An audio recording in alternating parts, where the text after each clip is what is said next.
Hi guys, so it's that time of year again, the time where we narrow down the best of the best from 2014. I was actually just going to stick to top 10 books of 2014, but as I was picking them, the number crept up and up, and I now do have 14. I have 10 novels or books, and I have 4 graphic novels, so a nice little selection there, and I'm going to have the 4 graphic novels at the end.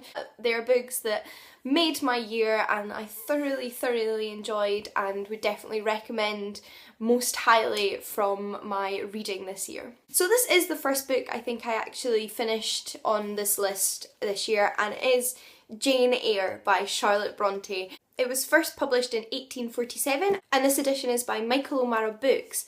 This is one of those books that everyone talks about and you feel like you need to read, and I often find that that makes me not pick up books because I get a bit like, I'm not going to read that just because everybody else likes it. But I am so glad I did finally pick this up. It was as wonderful as anyone could have sold it to me as, and I really fell in love with it. It's a book that I really do plan on rereading at some point. It is in part a romance, but a great deal of the book is also set out with the romantic involvement between the two characters, Jane Eyre and her employer, actually, Mr. Rochester. And I think in a way it's equally about Jane finding herself and being happy, independent, and knowing herself and knowing what she truly wants and being happy with herself. I mean, she makes some mistakes and she can be quite innocent. She's constantly learning, and I think it's really nice to see her grow and also to stand by her principles. She's really one of those characters that definitely does that. She's a very strong-minded young woman. Next up is a slightly shorter book, and in fact a collection of short stories, and that is Angela Carter's The Bloody Chamber and Other Stories. This is published by Vintage Press. It's one of those red-spined editions, and it is a collection of Angela Carter's retellings of traditional fairy tales. It includes stories like Beauty and the Beast and Little Red Riding Hood and the title story Bluebeard. This is my first time finishing an entire book by Angela Carter, and again, she is a phenomenal writer. I just found her prose so eloquent, and in a way it almost didn't matter what the topic was because I just enjoyed reading her writing so much, and it fitted in so well with the kind of creepy and mystical feeling of these little short stories. Sticking with my vintage classics here, I have The Magician by W. Somerset Maugham, and this one is first published and is set at the very beginning of the 1900s or the 20th century. It's set in part in Paris, which I thought was such a beautiful setting. It was really lovely to read an older novel set in Paris. It was a really interesting look into the kind of like artistic culture at the time. And this book is about a group of 4 friends who meet this man, the magician, who is incredibly strange and creepy and has a certain hold over other people despite being incredibly repellent at the same time. And for one of the characters, this hold becomes particularly inescapable, and that causes a great amount of tumult for the other characters, and it's about them trying to help their friend and uncover what is going on in the weird life of this magician character. And it's super creepy and mysterious and wonderfully written, and I would really recommend this one. Really glad I got round to reading it. Another mysterious book is The Secret History by Donna Tartt. I can't believe I put off reading this book for such a long time. In particular, I think what appealed to me and some of my other friends is that it does follow a group of classic students, although what goes on in their life is definitely not things that we did at university, I can assure you, but it was really interesting and I like that little undertone of classical history. I think this book probably should remain shrouded in mystery, but it is a campus novel set in Canada and follows a group of friends who study classics, or study ancient Greek in particular, at university or college. At the very beginning you find out somebody dies. However, we then switch backwards and before the death. So a lot of this book is leading up to the death. Why did it happen? How did it happen? And then the aftermath of the death, and it's really interesting. There was a definite lull around the end in the last few hundred pages. It was still really beautifully written, but I was kind of waiting for something, but the ending did did match my expectations. I really enjoyed the ending and it really lifted it back up for me, and overall I would just recommend this book to most people. Now for something slightly different, and it is an epic fantasy novel, and that is Robin Hobb's The Dragon Keeper. And like The Magician, I have already done a video review of this book, and I'll link both of those in the description box. But this was my first time reading Robin Hobb, so if you're wanting to start somewhere, very highly recommend this. It really got me into her writing.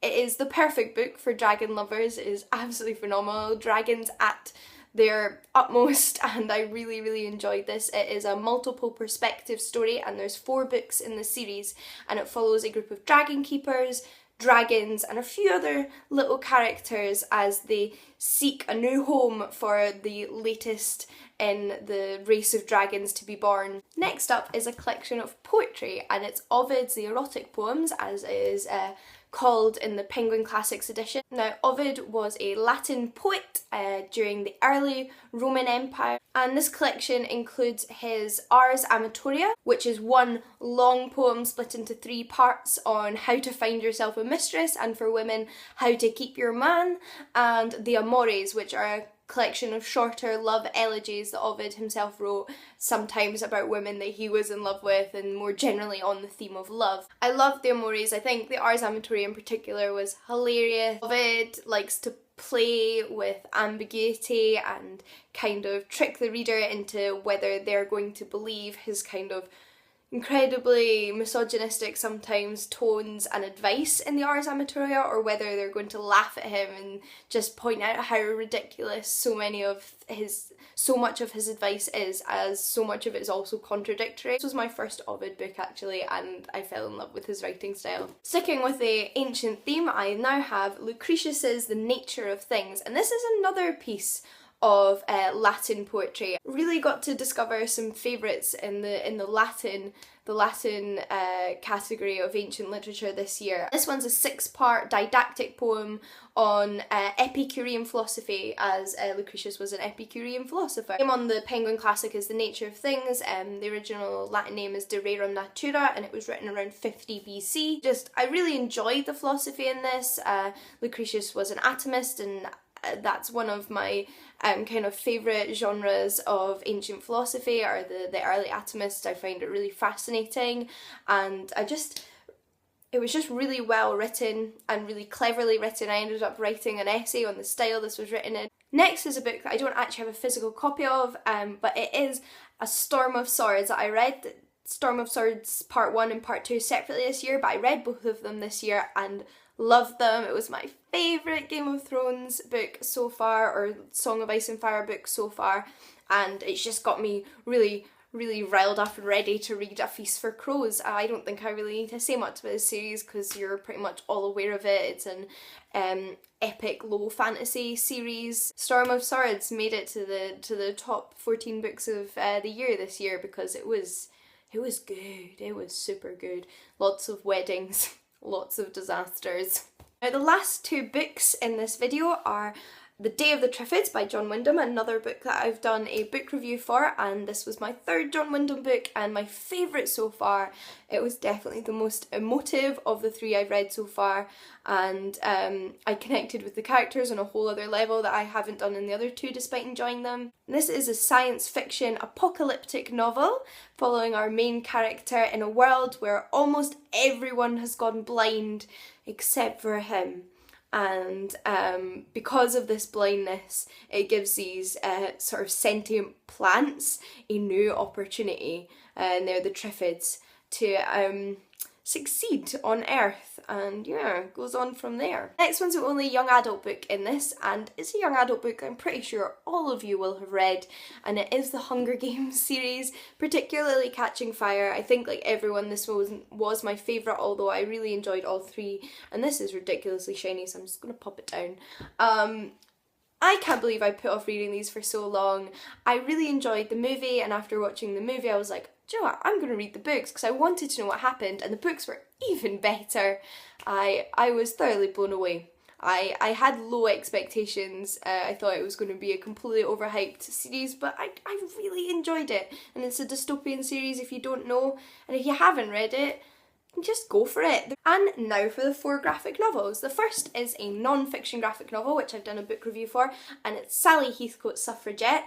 This graphic novel was definitely the most beautiful graphic novel I've read this year. The art is gorgeous, it's very monotone with little pops of colour, and it's just incredibly artistic. I love the drawings in this. Look at that, that's London. And it gives us an insight into the suffrage movement in Britain at the beginning of the 1900s through the perspective of our main character Sally Heathcote, who was a real life suffragette. And this is by Mary and Brian Talbot and illustrated by Kate Charlesworth. The next 2 I actually read both of them this month, so they very nearly didn't make it onto this list because I might not have read them, and they are Pretty Deadly Volume 1, which I found out through some of your comments, thankfully, that this series will be continued, which I'm super excited for. And this is a fantasy western following death, and it was just really beautifully drawn. You can kind of tell from the front there how lovely the illustrations are. Then we have The Wicked and the Divine, Volume 1, and this is by Gillian McKelvey and Wilson Cowles. And this one's another one that I just loved the story and loved the art. The art was very simply and boldly drawn, but just really, really lovely and pleasurable to read. And this one is about reincarnated gods in the modern world, and someone starts to mess around in their world a little bit, so it becomes a mystery, which is really fun. The last graphic novel I don't have a copy of, and it is actually a series because I read the first 4 this year, and it is the Locke and Key series. I've been reading this one on my Kindle Fire and I love it. It's a kind of horror graphic novel series, and it's super creepy and super intriguing, and basically this family have to move because of a tragedy in their family. A violent crime takes place right at the beginning, and that's a theme throughout this graphic novel. It's quite explicitly violent, but really well done and really well drawn. And because of this tragedy, they move into this old family home where there are all these keys, and these keys have different magical powers, and there's a really good array of characters in that one. But those are all of the books that I really, really wanted to recommend to you this year. If you've got a top 1 or top 2 books of the year, perhaps a top graphic novel, then let me know in the comments. And if you have any thoughts on the books I mentioned in this video, also let me know. I will see you all again very soon. Happy New Year! Bye guys!